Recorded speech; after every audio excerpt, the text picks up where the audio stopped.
Sanibonani. Siyanibingelela kwagogo Mseleku.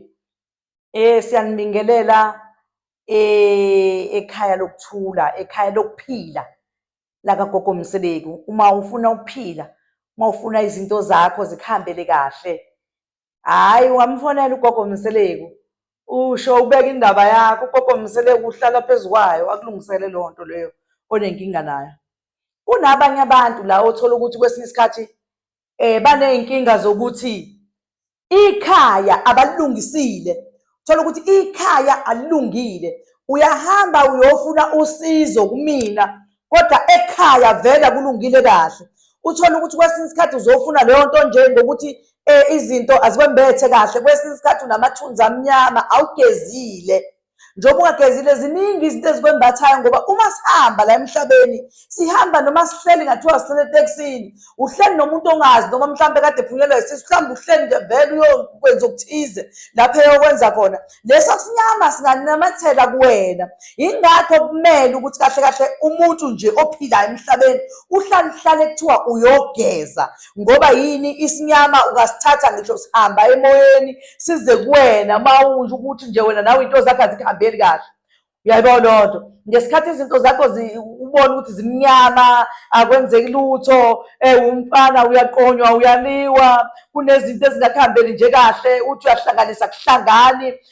Kanti kunesinyama esikhona, kanti mhlawumbe kwesinye isikhathi uthandane nje nentombazane. Uthola ukuthi intombazane vele nje mhlawumbe emavikini azayo noma ngenyanga nje edlulileyo kade iyokhipha isisu. Isiyabuya-ke manje isiza kuwena, wena wazi, isuka naloba mnyama bonke kuze kuwena. Ngale nkathi le wena ngelinye ilanga usuxakekile, uthi akumuntu akutshela umuntu ubona ithunzi lomntwana engathi umntwana owaphuma, kodwa uthola ukuthi wena awumazi lowo mntwana ngoba wayephumile futhi awazi ngaleyo nto. Yingakho kumele uhlale ubuye uyogeza nje, uhlale ubuye uyogeza nje. Futhi nje khona uma kuthiwa nje kona mhlawumbe ufuna ukusebenzisa imithi ejulile noma ufuna ukusebenzisa imithi ethize, hamba uyogeza, hamba uye kumuntu ayokugeza. Noma efuna umuthi mezokwazi ukukunika umuthi athi uzozigeza wena, akugeze kwenzela ukuthi uma ngabe usubuya ubuyela ekutheni ufuna imithi esizokusiza-ke manje usugezile, usuzokwazi ukuthi izinto zakho ziqaqeke zivuleke kahle. Uzoyibuza, hayibo bekubanjwe lento encane kangaka, kanti iyona impela beyingeve incane beyinkulu, ngoba ukuthi uma uhamba bese iqhamuka yona phambili ibe yithunzi elimnyama kuwena. Mhlawumbe uyafesa ufuna umsebenzi awutholi, kufanele kubizwe ongale kwakho. Uzibuza ukuthi mina ngoba bengiyiphambili nje kanjani, awazi kwenzakalani. Abantu nalethunzi lesinyama lesi esingakwazi ukuthi sivele kuwena. Kubalulekile bakwethu ukuthi umuntu agezwe kakhulu nje uma uney'nkinga, ukuthi ugezwe kuqala-ke kubonakala ukuthi inkinga yakho ikuphi. Uma usugezile uthola ukuthi kwesinye isikhathi okunye awusakulungisanga ube ukubona kwenzeka kuwena ngenxa yokuthi usugezile wasusa amathunzi amnyama. Njengoba usuwasusile-ke nje izinto zakho, hhayi sezimane ziyenzeka nje kamnandi, sekumane ziyenzeka nje, sekumane nje hawu bewuthola umsebenzi, sekumane nje hayibonanga ngithola, hayi bo hayi. Ungawuqheleli uma uthola, ufuna ubambe, ngoba njengoba usugeza abantu abadala nabo bagezeke kuwena. Wena usuthola lokho kodwa uyakweya uthi nca, hamba obamba kunokuba uhlale ungabambile ukuthi kusazovela okukhulu. Ngenxa yokuthi usazolokhu wenza uthola izinto ezizokuvulela, ezizokukhanyisela. Usebenzise zona futhi uma umuntu nje uhlale ugeza igazi lakho, ungabi negazi nje elimincikayo, ungabi negazi eliyimbi. Uhlale nje ugeza igazi lakho kahle ligezeke libe lihle libe njeyana. Bakwethu, hey, siyanisiza, siyanitshela izinto ekufanele ukuthi ngabe niyazenza nje uma niphila, ngoba kunezinto kumele nje uma umuntu wazi ukuthi uhlale uyazigeza. Uma kuwukuthi umuntu okholelwa ngesiwasho, iziwasho nazo ziyatholakala. Uyabona, iziwasho ziyatholakala ngoba phela siyathandaza. Asikwazi ukuzenza izinto esingathandazile, asikwazi ukuzenza izinto esingaqhelile kumdali ukuba sibekelele senze lokho esuke sifuna ukwenza ngaleso sikhathi. Uma ngithi nje wena uyahamba uyogeza, kumele uhambe uyogeza, ugezwe nje emfuleni, kuze kuthi noma kuthiwa usuyahlanjululwa, sekuhlanjululwa iy'dalwa zakho ezikuwena, ukube zikwazi ukukulekelela ey'ntweni zonke ozenzayo, zikulethele ukukhanya, into zakho zivuleke, zithi ngeke nje uthi usebumnyameni, ngeke nje uthi kufanele ngabe kuthiwa uyageza uhambe uyofuna into ibese iyakukhanyisela bese iyakusiza. Cha bakwethu, ake sizame nje ukubheka ukuthi ngase kube imaphi la kunenkinga khona, ke ulungise leyo nto ukuze into zakho zivuleke bakwethu.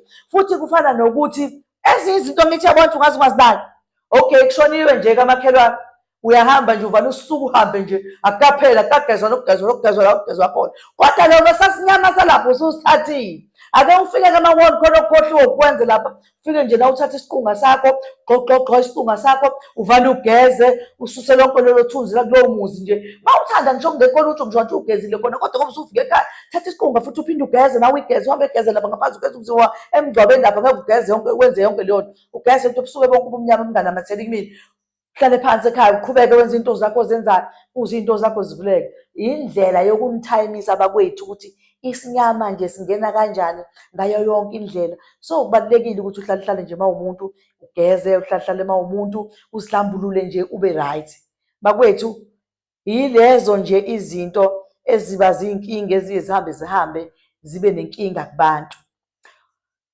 ya yiloko bengifuna ukunasaka ugogo uyatholakala la ekhaya lakhe KZN eThekwini koMgababa uma umfonela ugogo inamba zakhe noma ufuna ingcingo zakhe zikhona ziyatholakala anginawo uVodacom bakwethu anginawo ikhadi lami ela FNB ikhadi lami elalokhuzane la Telkom amakhadi ami engiwasebenzisayo bakwethu ngoba lawa amanye amakhadi uthola ukuthi abantu bayawaheka wona uVodacom bayawuheka bake bangihekela nje uVodacom wami kabi impela bakwethu hayi ngive ngiqondile ukuxoxa lonto kodwa ngihlala nje ivuka ama-minute ngaphakathi kumina ngiyanicela ke bakwethu ukuthi lokho ngisuke ngikukhuluma ngisuke nginiqwashisa ngako ngicela nikuzwe nibambeleke kukona wazi ukuthi kumele wenze njani before uyofuna into kumuntu uyabo kwesinye isikhathi mhlambe into eyenzakalayo kuyenzeka kube wena noma ngabe unomakoti ekhaya noma ngabe unomama kodwa mawuza la ekhaya ufuna into zakho zikhanye zivuleke kahle ngikuhlonele kahle mhlambe kucace kahle into zakho musa ukuyolala nomuntu wesifazane uzovukuzelana musa ukuyenza leyo nto ekungcono uma ukwenzile vuka ugeze kuqala ube uyahamba uyacela ukuthi ke ngiyacela ke manje ngiyahamba ngiya lapha esangomeni ngiya kagogo Mseleku ngiyocela ningikhanyisele izinto zakho usuyageza njalo wenza ukuthi into zakhe ikhanye nje kalula ungatibili umuntu etibili umuntu into zakhe azifuna ukuvela kahle zinokucasha ngenxa ukuthi nayi into kade uyenza phela manje kumbozayo ecindezelayo ngoba phela siyayenza imnandi yebo siyayenza imnandi kodwa ebumnandini bayo nayo inazo inkinga zayo inazo inkinga zakhona uyayibona leyo nto hayi ke ngiyanicela ke bakwethu senginiyalile ngiyethemba senizwile yonke lento engiyikhulumayo ugogo Mseleku kenjalo ngitshilo katholakala eMgababa inamba zagogo Mseleku ziyatholakala ama-account kagogo Mseleku akhona yonke indawo ku-YouTube ku-Facebook ku-TikTok uma ungakholwa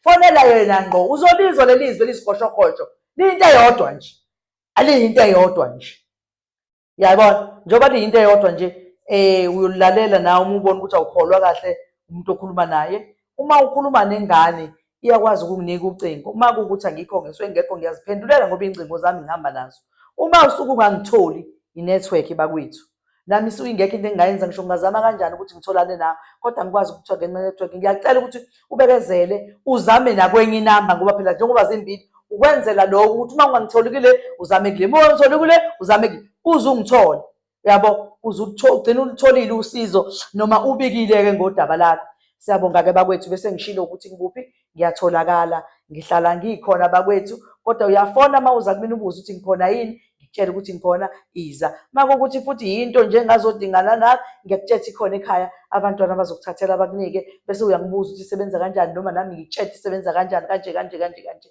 amen bandla siyabonga egameni lenkosi yethu uJesu Kristu uNkulunkulu onomusa uNkulunkulu onothando Nkosi abantwana bakho Jehova Nkosi ngemiyalelo Nkosi esidlulisa kubo siyacela Nkosi ukuba ingene Nkosi endlebeni zabo sicela Nkosi ukuba ingene Nkosi bayithathe bayifake emqondweni bese kuthi kona konke abakwenzayo bese bekwazi Nkosi ukuthi kufanele bathathe lokhu bakwenze kanjena nakanjena emini nje yantambama Nkosi siyabonga Nkosi themba wena Nkosi ngasonke isikhathi ngoba kwalesi sikhathi Nkosi sokukhuluma uma uthanda Jehova singeke kwazi ukukhuluma kodwa Nkosi uyasipha amandla ukuthi sikhulume ngaso sonke isikhathi uyasipha Nkosi amandla okunqoba kubantwana bakhe abangena ngaphakathi kwaleli khaya usuku nosuku uma umntwana okhulumile edinga usizo siyacela Nkosi ukube bese nawe uyasondela bese uyamengama ngegama lenkosi yethu Jesu Kristu makuze kube phakathi amen siyabonga moya engcwele egameni baba lenkosi uJesu Kristu amen